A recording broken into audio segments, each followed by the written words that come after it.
চন্দ্রমল্লিকা এখন এটা ফেব্রুয়ারি মাস শুরু হয়ে গেছে। তো চন্দ্রমল্লিকা এই ফেব্রুয়ারি মাসের মাঝামাঝি বা শেষের দিকে চন্দ্রমল্লিকা তো নষ্ট হয়ে যায়।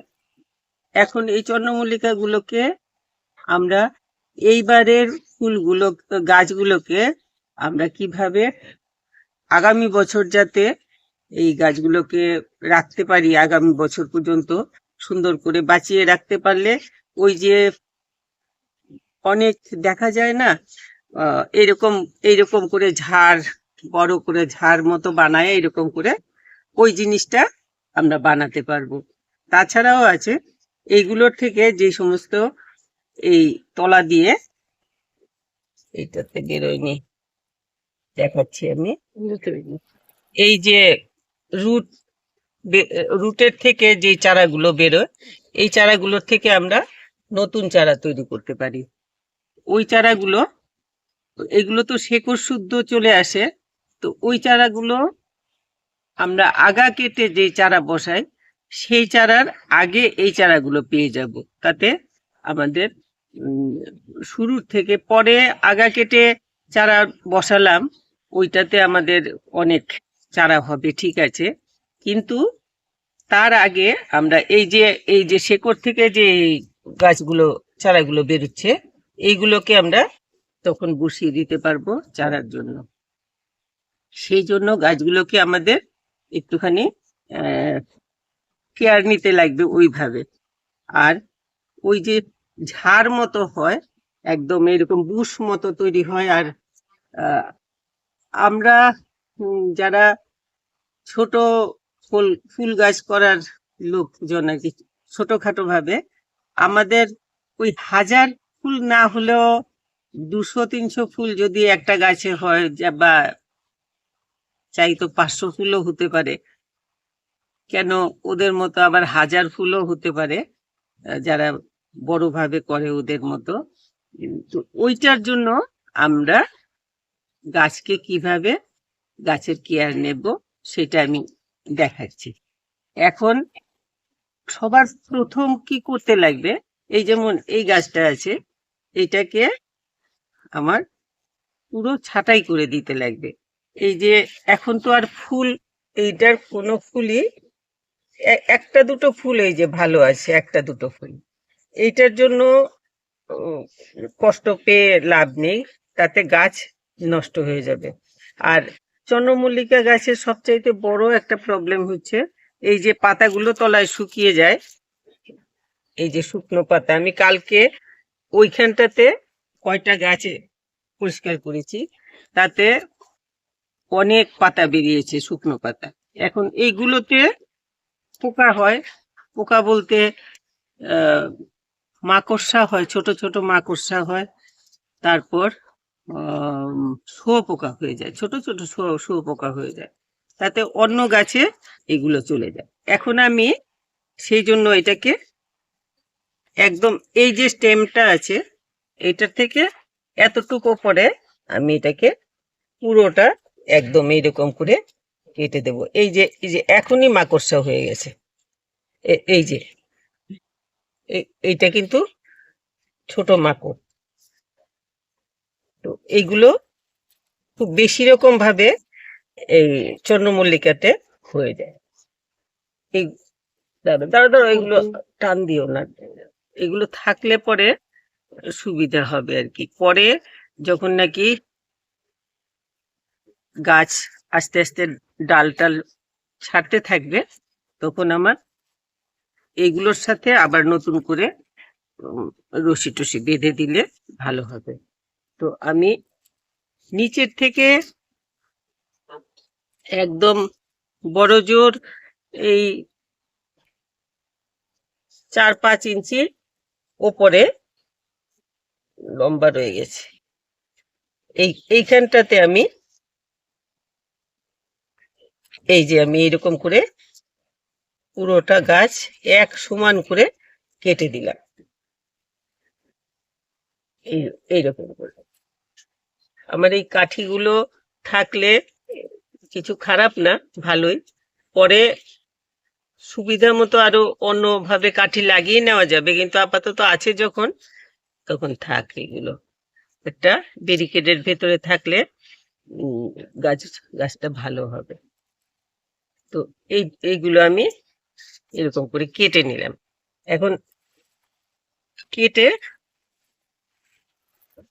দাঁড়াও দাঁড়াও দাঁড়াও, নিও না, এইখানে থাকতে একটা আমি আহ চিহ্ন দিয়ে রাখবো আর কি, পরে ইয়ে করে এ, কাগজের মধ্যে লিখে তারপর এনে লাগিয়ে রাখবো এগুলো করে।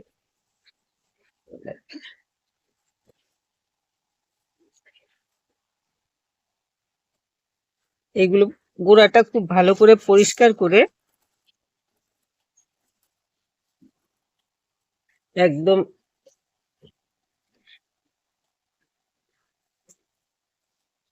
এগুলোকে পরিষ্কার করে, আর ও আচ্ছা, খুলেই ফেলি, খুললে পরে সুবিধা হবে, পরে লাগানো যাবে। ওইগুলো রেখেছিলাম, কিন্তু এখন দেখছি খুলে ফেললেই ভালো। এইটাতে রেখে করা যাচ্ছে না, ওগুলো রেখে করেছি। এগুলো একদম পরিষ্কার করে ভালো করে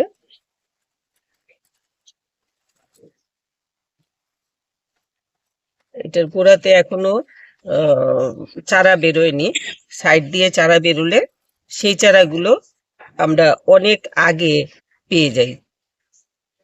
আগা যখন ভাঙি আমরা, আগা ভেঙে তো চারা তৈরি করি, কিন্তু ওই আগা ভেঙে চারা তৈরি হওয়ার আগে এই গোড়াতে যেই চারাগুলো থাকে সেই চারাগুলো নিয়ে লাগিয়ে দিলে আমাদের অনেক তাড়াতাড়ি আমরা পেয়ে যাই গাছ।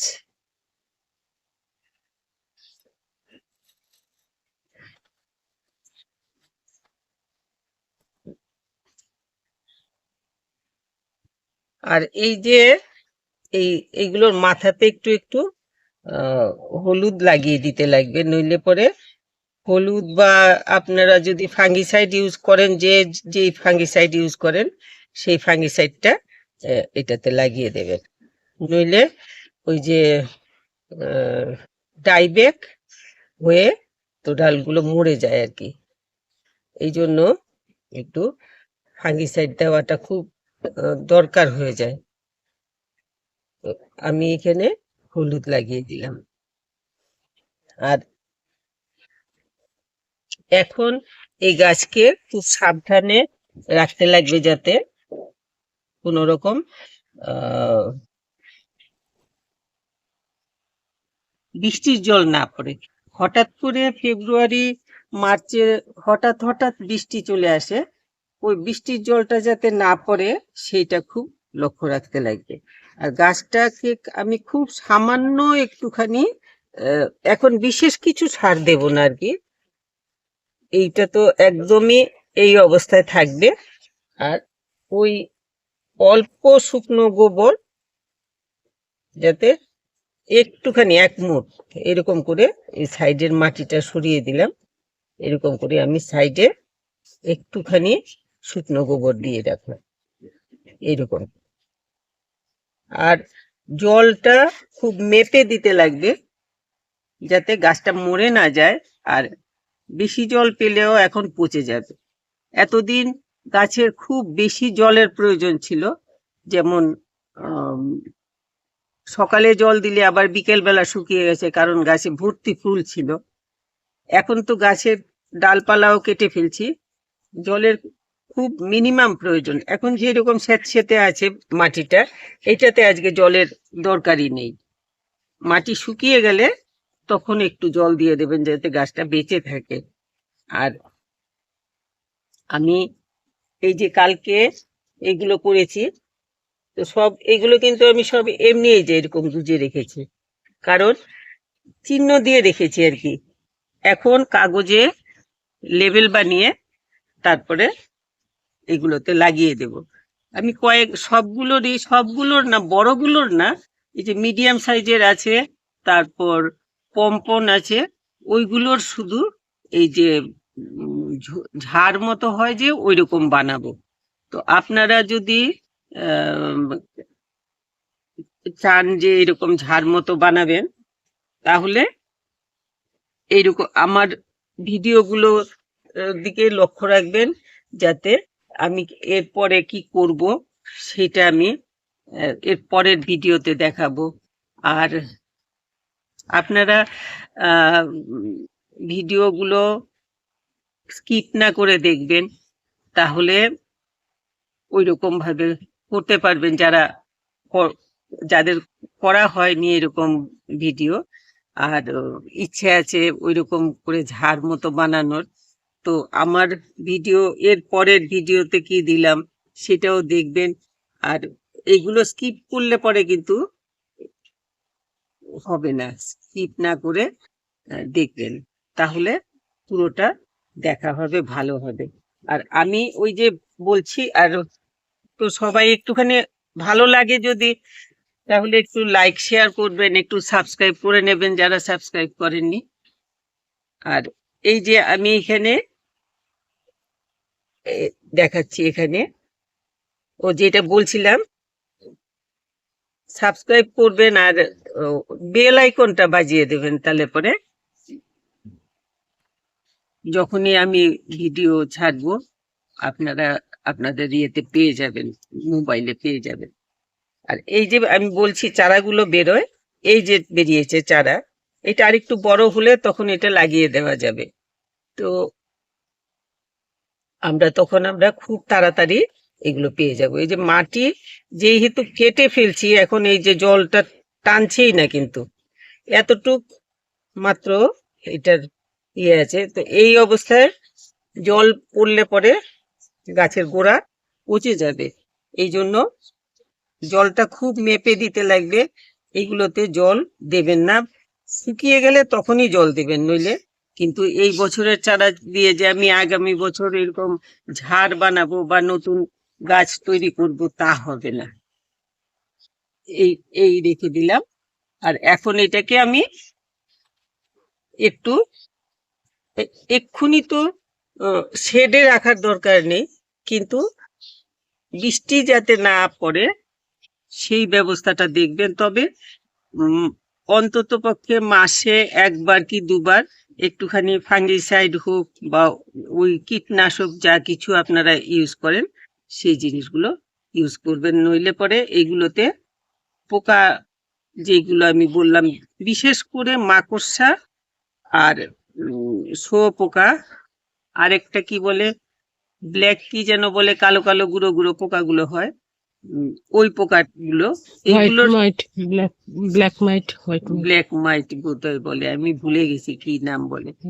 যাই হোক, নাম দিয়ে কি হবে, পোকাটা কথা তো বলেই দিলাম, ঠিক না? তো ওইগুলো হয়ে গাছ নষ্ট করে ফেলে।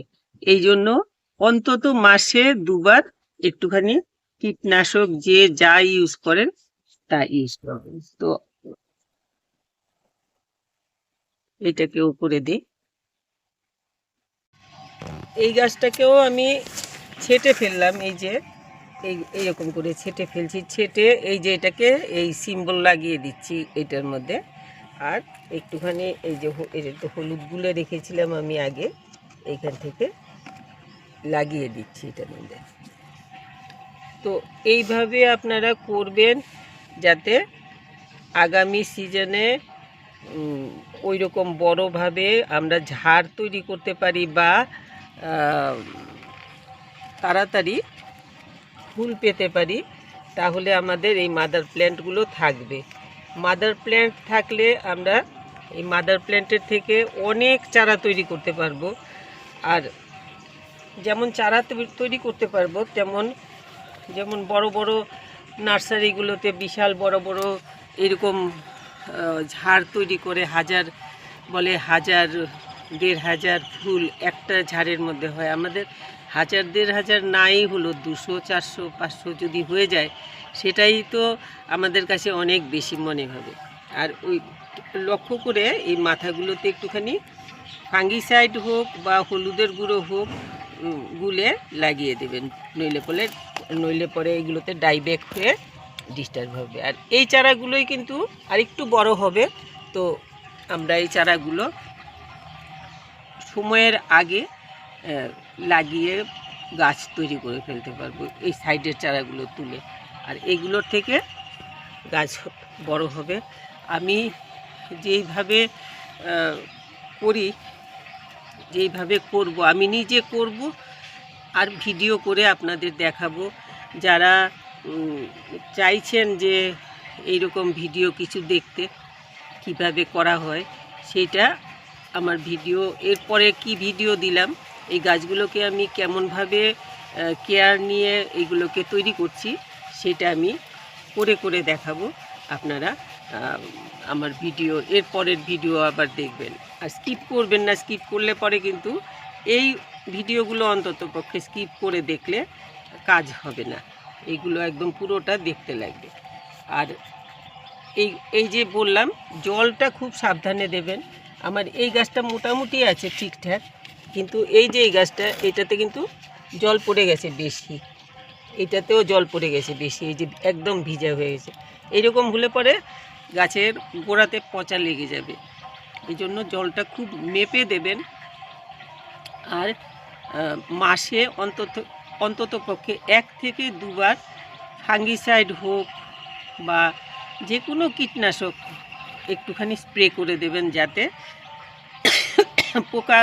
পোকামাকড়সা বা পোকা এসবের অ্যাটাক না হয়। এই কারণ এই করে কিন্তু চন্দ্রমল্লিকার পুরনো চারা নষ্ট হয়ে যায়। ওই শুকনো পাতাটাগুলো একদম লক্ষ্য করে ফেলে দেবেন, এইগুলোতেই মেনলি পোকা টোকাগুলো তৈরি হয়ে যায়। এই ছিল আজকের আমার চন্দ্রমল্লিকা,